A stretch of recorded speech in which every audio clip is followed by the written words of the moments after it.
মায়েদের টুকিটাকি চ্যানেলে আপনাদের স্বাগত জানাই। এর আগের দিন আমি যে আপনাদের দেখিয়েছিলাম হাঁটু ব্যথা সম্বন্ধে, হাঁটুখানে ব্যথার জন্য কিছু পয়েন্ট। আজকে দেখাবো, দেখুন এই হাঁটুর তলায় এই যে মাসেলটা আমাদের আছে সেটা স্টিফ হয়ে যায়। অনেকের আবার এই হাঁটুর এই যে আমাদের যে মোটা হাড়টা আছে তাতেও ব্যথা হয়। আমি দেখুন তলায় বসে আপনাদের দেখাবো বলে তলায় বসেছি, কিন্তু হাঁটু ব্যথা হলে কিন্তু তলায় বসা বারণ। কেননা আপনি তলায় বসে পড়লে যখন উঠবেন হাঁটুর উপরে প্রেশার পড়ে, তার জন্য ব্যথা বেড়েও যেতে পারে। কি আপনার ধরুন যদি ফোলা থাকে তাহলে তো আপনার উঠতে অনেকই অসুবিধা হবে। তলায় বসে কোনো কাজ না করাটাই শ্রেয়। কিন্তু দেখুন অনেক সময় কি হয়, আমরা বসে পড়ি, বসে পড়লে কিন্তু তখন কিন্তু উঠতে খুবই অসুবিধা হয়। এই যে পিছনে দেখুন এই যে হাড়টা আমাদের আছে, এর আমি কিছু পয়েন্ট দেখাবো। এবং পিছনে অনেকের কি হয়, পায়ের ব্যথার জন্য পিছনের মাসেলসটা খুবই শক্ত হয়ে যায়, টেনে ধরে আমাদের। এটা মেনলি শোয়ার পরে হয়। পায়ে ব্যথা আছে, হাঁটুতে ব্যথা, তারপরে আবার দেখুন মাসেলসটা যদি টেনে ধরে তখন কিন্তু খুবই অসুবিধা হয়। সেই পয়েন্টগুলো আজকে আমি আপনাদের দেখাবো। দেখুন এবারে আমি আপনাদের কিছু পয়েন্ট দেখাবো। এই যে হাড়টা আমাদের আছে, এই যে মোটা হাড়টা আমাদের তলায় নেমে এসেছে, দেখুন এই যে এইখানে যে দেখুন হাড়টা, এই হাঁটুটা শেষ হয়ে গেল, তারপরে এইখানে এই জায়গাটায় দেখুন এই পয়েন্ট করবো, এই পুরানো এইখানে প্রেশার দেবো, প্রেশার দিয়ে 10 গুণে ছেড়ে দিলাম, আবার দেবো 10 গুণ। একটু প্রেশারটা বেশি দেয়। যদি মনে করেন যে ব্যথা লাগছে তাহলে আপনি আপনার নিজের মতন দেবেন।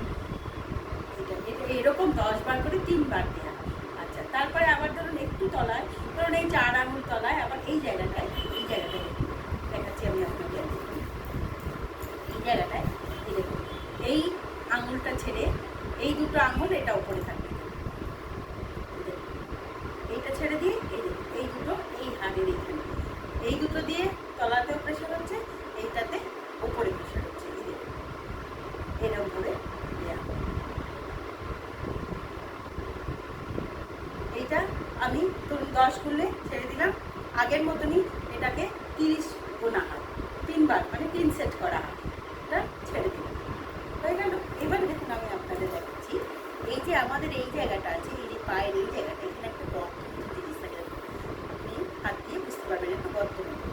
এই গর্তপূরণ জায়গাটা এইখানে প্রেশার দেওয়া হবে। এই জায়গাটা আপনার ব্যথা বেদনা যদি না থাকে জোরে একটু প্রেশার দিতে হয়। এটা হয়ে গেল।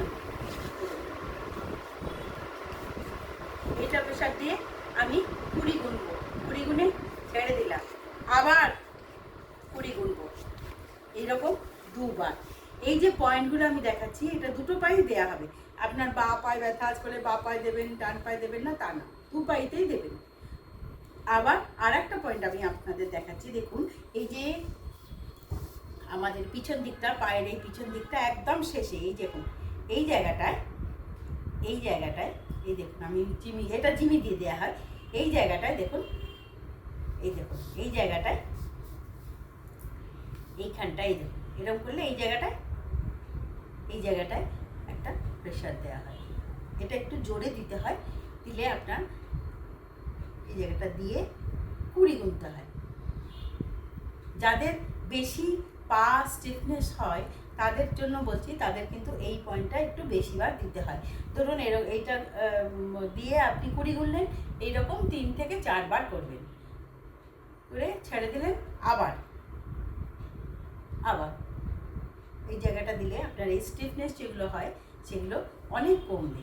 আর আপনাদের একটা কথা বলি, সেটা হলো এখন যেহেতু গরম, সেই জন্য আপনারা একটুখানি জল বেশি করে খান। জল বেশি না খেলে আপনার এখন যা গরমে ঘাম হচ্ছে সেই জন্য কিন্তু আপনার একটু অসুবিধা হতে পারে। আর একটা কথা, যাদের হাঁটু ব্যথা বা পায়ে ব্যথা যাই আছে তারা কিন্তু একটুখানি নিজেরা একটু সতর্ক থাকবে। তারা প্রথম হলো মাটিতে বসবেন না। মাটিতে বসলে আপনি যখন উঠবেন তখন ওই হাঁটুর উপরে প্রেশার পড়ে, তার জন্য আপনার যে ব্যথা আছে সেই ব্যথাটা কমতেও দেরি হয়ে যায়। আমরা অবশ্য কাজের তাড়নায় বসে পড়ি, আবার যখন উঠি তখন কিন্তু ওই হাঁটুর উপর প্রেশারটা পড়ে আমাদের। সেই জন্য একটু দেখবেন নিজেদের কাজ নিজেদের অনুসারে করবেন। আর আরেকটা কথা সেটা হচ্ছে একটু খেয়াল রাখবেন, সেটা হলো মোশনটা যাতে ক্লিয়ার হয়। সকালে পটি যদি ক্লিয়ার না হয় তাহলে কিন্তু আপনার ব্যথা বেদনা কমতে একটু দেরি হয়, ওইটা একটু খেয়াল রাখবেন। আর আপনাদের সকলের শুভকামনায় আমরা সবাইকে শুভকামনা জানাই। আপনারা সবাই ভালো থাকুন। আমার চ্যানেল লাইক, শেয়ার, সাবস্ক্রাইব করুন। আপনাদের যা অসুবিধা আপনারা আমাকে কমেন্টে জানান, আমি আপনাদের উত্তর দেবো নিশ্চয়ই।